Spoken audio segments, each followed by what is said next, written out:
أعوذ بالله من الشيطان الرجيم. بسم الله الرحمن الرحيم.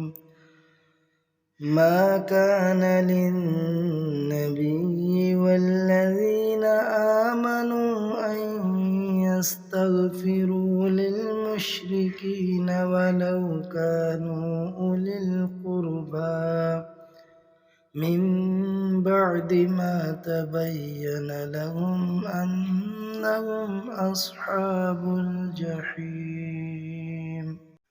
नबी और ईमान वालों के लिए ये जायज़ नहीं है कि वो मुशरिकीन के लिए इस्तिग़फ़ार करें, ख़्वाह वो उनके क़राबतदार हों यानी करीबी रिश्तेदार, जब कि ये बात ज़ाहिर हो चुकी हो कि वो मुशरिकीन दोज़खी हैं।